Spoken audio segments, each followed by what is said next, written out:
So Amber asked me to do this.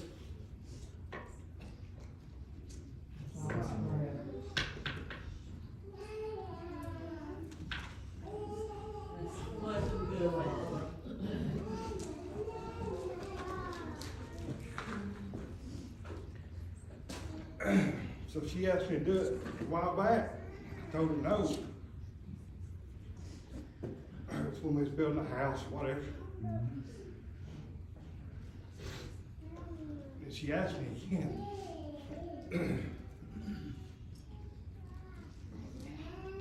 I might not get through all this. It's okay.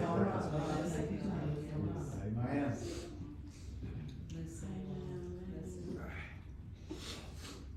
So I told myself, I said, she ever ask me again, I'm gonna tell her, say I'm gonna do it.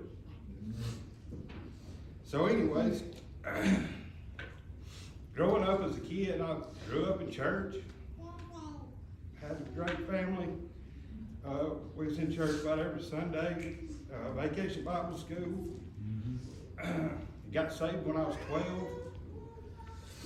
My grandparents, great Christian people, they had a big influence on my life.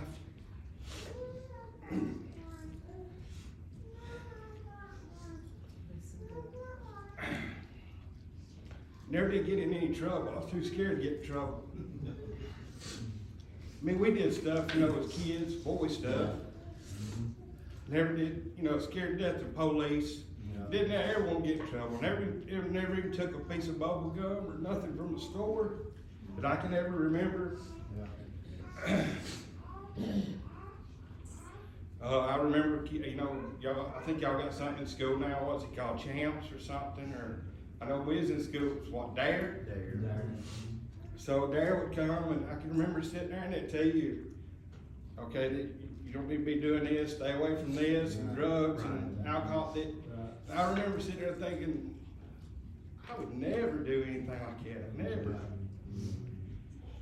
But I did. Yeah. So, but it was later in life, a little bit later in life. I was 18. This was in 1998. If everybody knows me, all I ever wanted to do in life was beat on that drum set right there. Yeah. That's all I ever wanted to do. So, that and ride a bicycle. Growing up, that's all I did, ride a bicycle and play drums in my bedroom. So I had been playing music. Tim, Mike, and I had been playing music, and I got to know other people. Mike, Tim went on, and actually, we'd just get together from time to time. We kept, some other guys, we kept playing music, what have you, and I got to meet different folks. And so in 1998, I had met a guy that is still one of my close friends today, and his story's about like mine. But he was the drummer for the Oak Ridge Boys at that time. And I thought, man, this is the guy right here. This guy right here is everything I've ever wanted to do. And we became friends. And next thing I know, after 2 or 3 months, I never knew anything about him doing any kind of drugs. And I'm not completely blaming on all the drugs on him, but he was the first time that I was introduced to a drug called methamphetamine. I didn't know what that was. Back in 98, it was still pretty new. So I never had it, I didn't even know how to pronounce it. So anyways, he had it and brought it out, and I was scared to death. I didn't do it at that time, but a couple of weeks went by, maybe a month or so went by, and I ended up trying it. And so, from that one try, it made me feel better than I ever had felt before in my life. I was hooked from that moment on. I was able to, I had the best mood you ever want to think about. I was working, I had a great job at that time. I got home from school, college, and actually took a job at a trucking company. I'd been there for almost a year. Making good money, I was living at home, still playing music, but at that point, I started dabbling with meth, and I wouldn't do it every day because he's the only person I knew that did it. So I'd only do it when I was around him. But me being around him got to be more often. And then it got to the point where he would give me some, and I'd bring it home. Well, that little bit he gave me, I'd do a little bit before I went to work, and man, I could work, and I just felt like I was on top of the world. Well, that little bit turned into a lot more. So, but I was still trying to hide it. I knew I wasn't supposed to be doing that, but I was still trying to hide it from everybody. And I thought I was. I think I did a fairly good job of doing it till later on, of hiding it. But then I lost my job. Things started going downhill. I lost my good job. I started playing music full time, actually making money, but I was also spending as much money as I was making on drugs. And I was doing that 5 nights a week. Well, I would get cleaned up for a little while. I'd get to feeling bad about what I was doing. Know I wasn't supposed to be doing it. And I'd clean up for a little while, maybe a month or so. I'd get to feeling bad. And Tim would tell you, I'd show up at church. I'd show up at church and get to feeling bad, but I'd do right for a little while and then right back on. So, but then I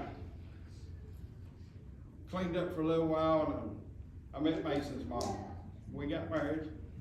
I was doing real good.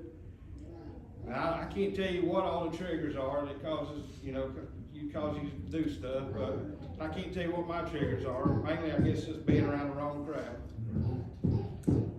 But I would get back on it and I'd clean up. I'd get back on it and clean up. She didn't have a clue I was doing anything, because I'd only do it on the weekends during that time. And we started having some trouble. We separated for a while, and I cleaned up during that time. And then during that time I was clean, I was doing right, doing what I should be doing, trying to be a husband, working. We got back together, and she got pregnant with Mason. So, man, I was on top of the world then. I said, this is the reason I want to do good.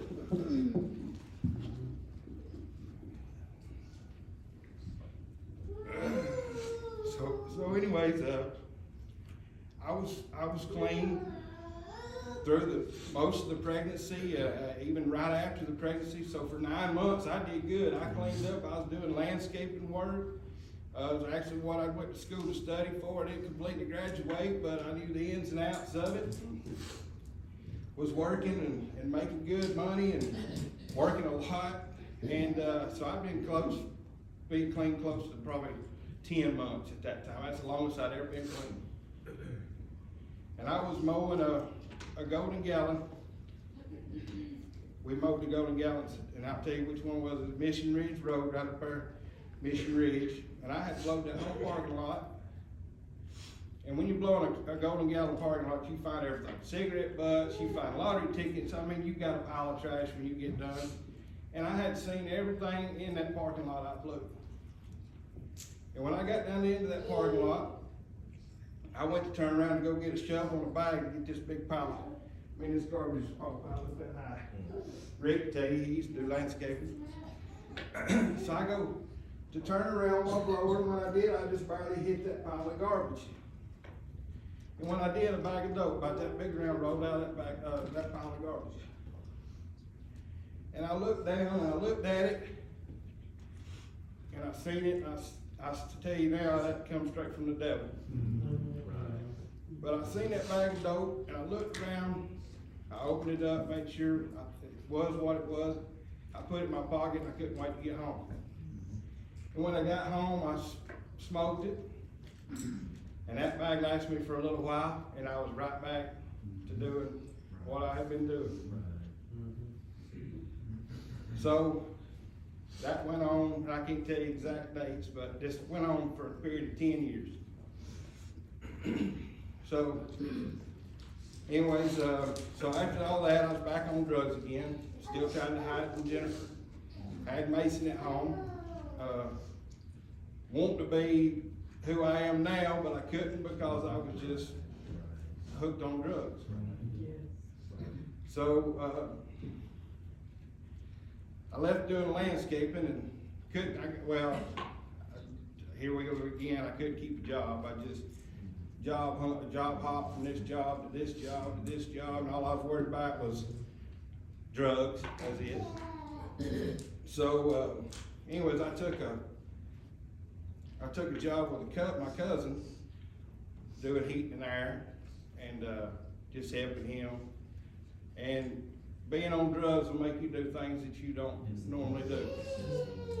So we was on a job, and I got to snooping around in something in a drawer. I shouldn't even been in a drawer, and anyways found a checkbook. So wasn't really making that much money doing heat and air. So I thought, these people we were working at had a lot of money. I thought they'll never miss that checkbook. So I had it for a couple of weeks, and one day I decided to go to Bank of Fat and write a check out of that account that didn't belong to me. And it worked. I mean, easy. I know everybody always said you can run for mayor, kind of like Tim. I knew everybody walked right in that bank like nothing was wrong. They cashed that check, didn't even ID me, didn't. I wrote it out, made it look, legit, and I wrote it out. So that check led to another check. Man, I had it all in. I had a pocket full of drugs. I had money at the house. Jennifer, she didn't know where all this money's come from. I mean, things were great. And that checkbook turned into me writing out $16,000 worth of money. And I thought I was home free. Till one day a cop shows up at the house and takes me to jail for forgery. Well, here I've been hiding all this stuff, especially from Jennifer. At that time, she was worked at the Chamber of Commerce. She was over big with the community. She just left Chamber of Commerce, and she was actually working at a different bank. She was big wig at the bank. Here I was stealing money from another bank across the street. So they took me to jail. I bailed out before she got home. I was able to bail out. Cost me $700, which I had hid left over from some of that money. That's about all I had left out of the $16,000 that I hid. And I told the bondsman, I said, if you'll take me home, I promise you I'll give you cash when I get home. So he did. He actually gave me a ride home in his own personal vehicle, and I went in the house and come back, gave him $700, and I had a court date. Well, when Jennifer got home, the police had already been to the bank and showed her videos of me going through the drive-thru cashing checks. So, needless to say, it was a bad ordeal. She asked me to leave, and I did. I packed up my stuff and I moved back to Mom's. Well, I had a court date. I never had been in trouble before, so they charged me with every one of them checks. So there were 6 charges. And so I went to court, paid a bunch of money, still living at home. Things ain't good at home. I hadn't been able to see Mason. The only way I could see Mason if they brought him over to Mama's house. And he's little.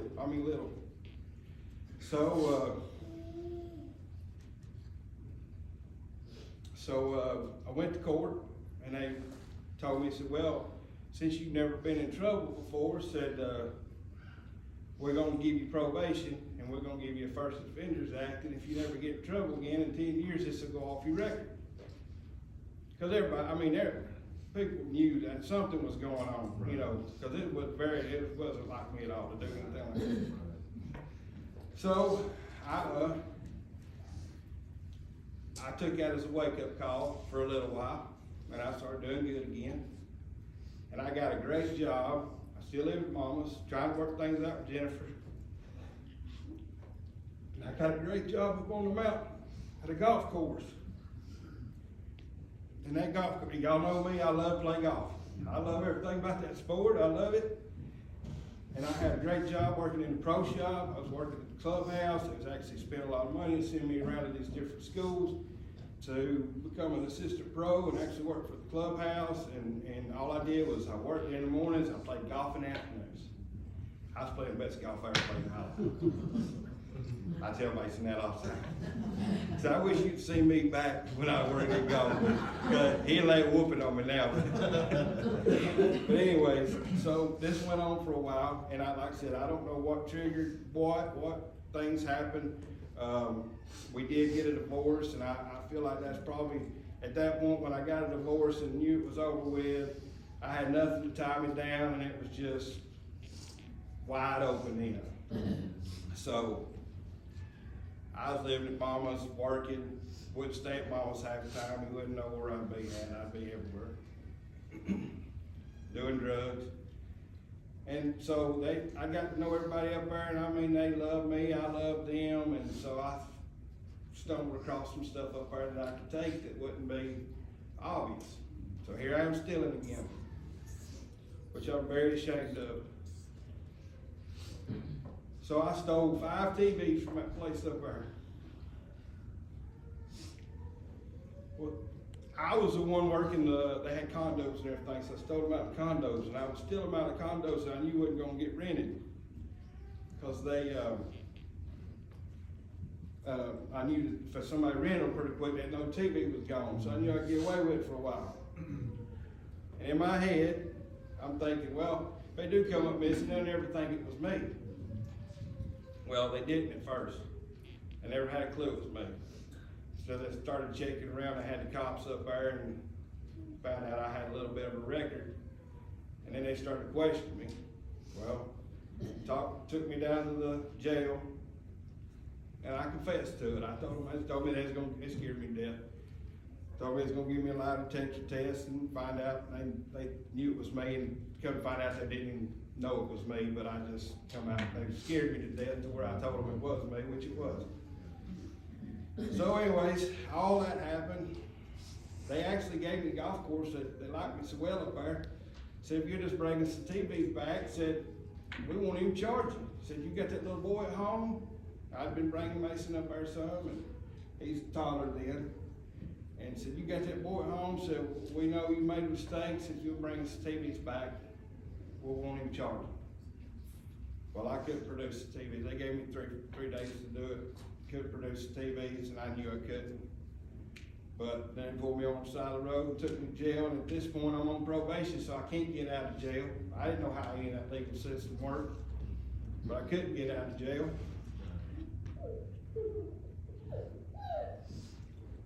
So I'm stuck in there now, which in the long run saved my life. Right. I was scared to death. I ain't never been in jail before. Lady was talking about that day. She's at the house, her and Mason was playing. She said, I never have been scared like that. I think that's what she said when you went down in the bottom of that jail. And she didn't have to go in the cell. They just went on a field trip, kind of went down and showed. I remember me and Tim did the same thing in 6th, 7th grade. So I'm scared to death in this jail. I can't get out. I mean, my mom and daddy, they're trying to get me out. Make a long story short, it was bad. I was scared to death. Well, they come to me and they told me they was gonna charge me with burglary since I took them TVs out of an actual house.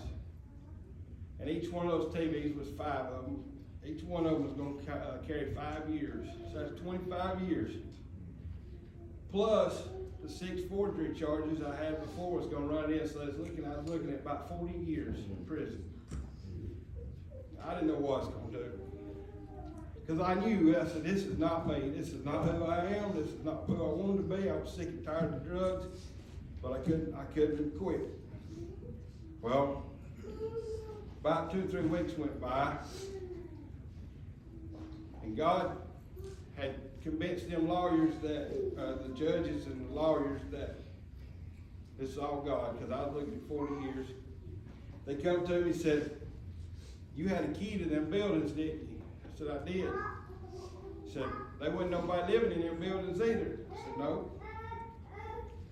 So we're just gonna charge you with theft by taking. So we're gonna drop all them charges except charge you for 5 counts of theft by taking. And so we know you got a drug problem, and we're gonna send you 6 months rehab. So I went from 40 years to six months. Well, that 6 months turned into 14 months because I had to wait on the bed, and I was going to prison. I had to go to a rehab in prison. So I had to wait 7 months at the county jail, waiting to go do what I was sentenced to do 6 months. So I spent 14 months doing 6 months time. During that 14 months, I didn't get to see Mason. I missed the birthday. I missed the Christmas, and I missed his first day of school.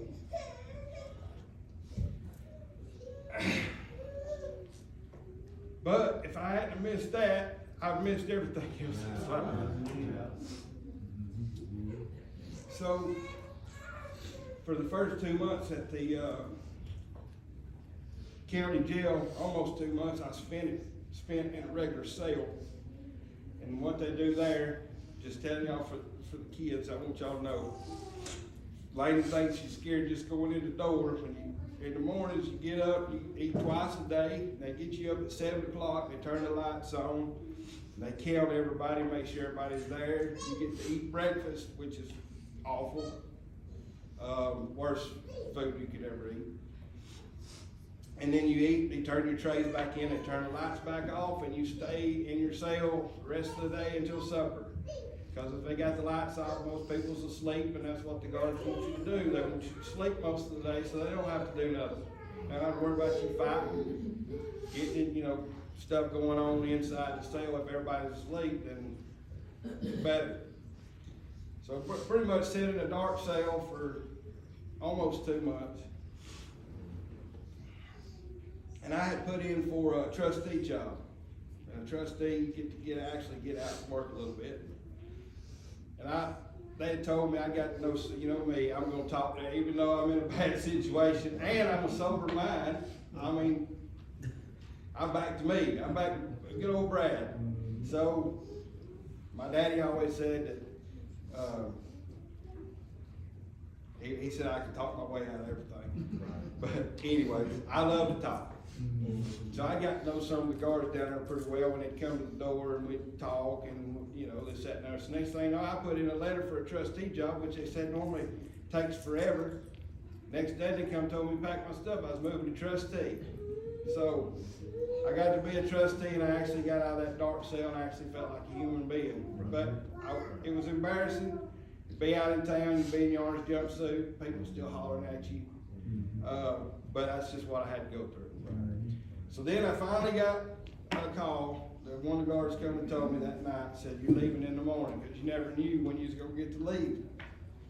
And they always took you to your rehab place on a Monday. So Sunday night, late, one of the guards that I knew very well came and got me, and he says, hey, he said, I ain't supposed to be telling you this, but he said, me and you buddies, he said, you're leaving in the morning. He said, pack your stuff, get your stuff ready, and you'll be out here in the morning.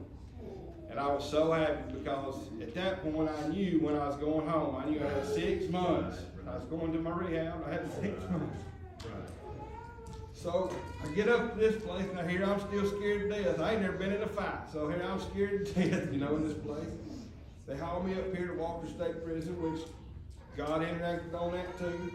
They was going to send me down to South Georgia to a place called Bainbridge, which they said was rough. Actually a full-blown prison, which Walker State is too, but the rehab part of it is below. So if you ever go by the prison, you'll see a building that sits out by the road, and then you see the prison up on top of the hill.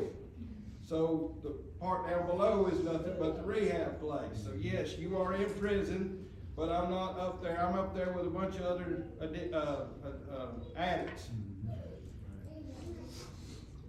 And I'm talking, when I say addicts, I'm talking people that's huffing the stuff out of whippet cans, to marijuana, to cocaine, to pills, to alcohol. So we were all just drug addicts in this one spot, which was bad. I didn't have to be in a general population with people that had killed people. So I get up there.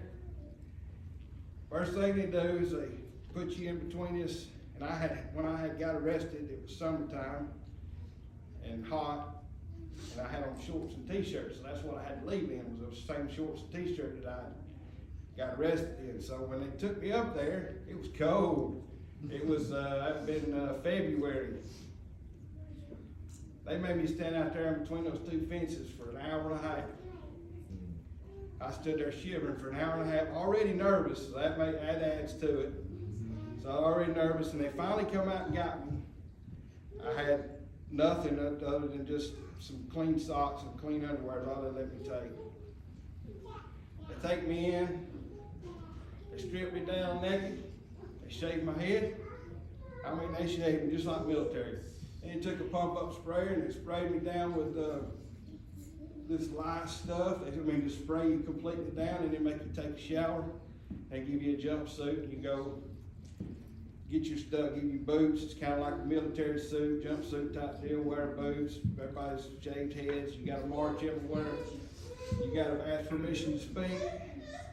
You had inspections every morning. You got up at 5 o'clock in the morning. You didn't lay there till 5:01. If you did, they don't care if you was on top bunk, they'd drag you out. You marched to breakfast, you marched to lunch, you marched to supper. We went to classes every day. And Tim tell you I'm a real smart guy when it comes to schoolwork. I'm not. You had to pass these tests.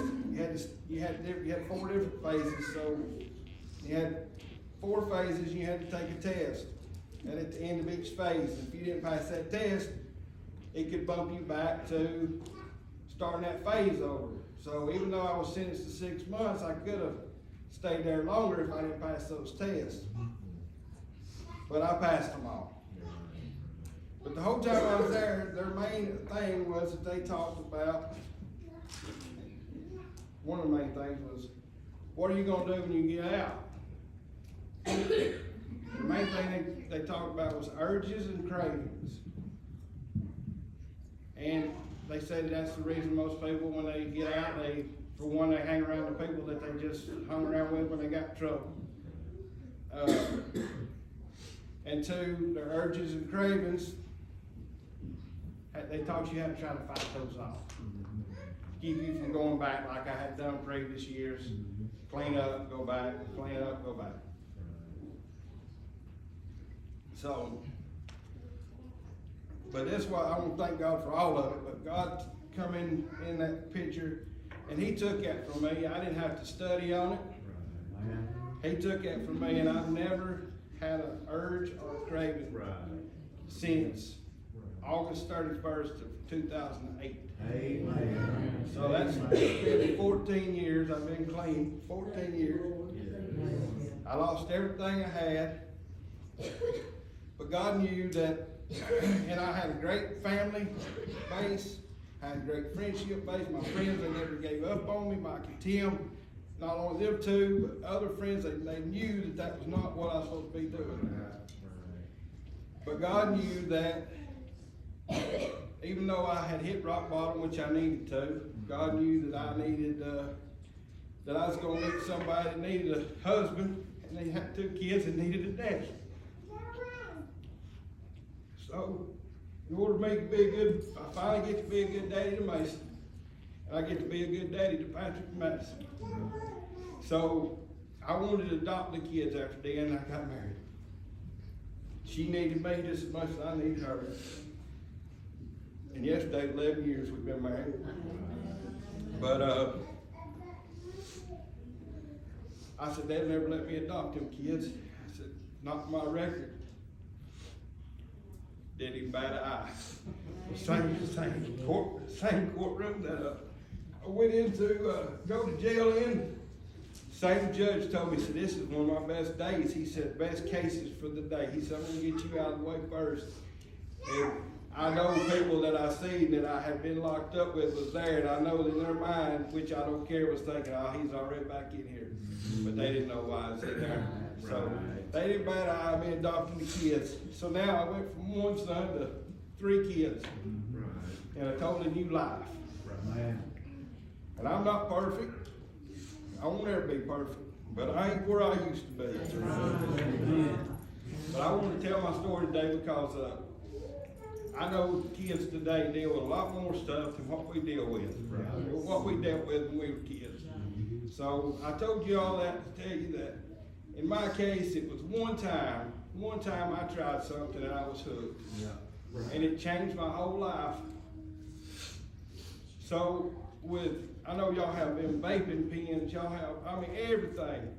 And y'all don't know what's in them. Y'all don't know what's in nothing. And so it can be marijuana, it can be alcohol, or what.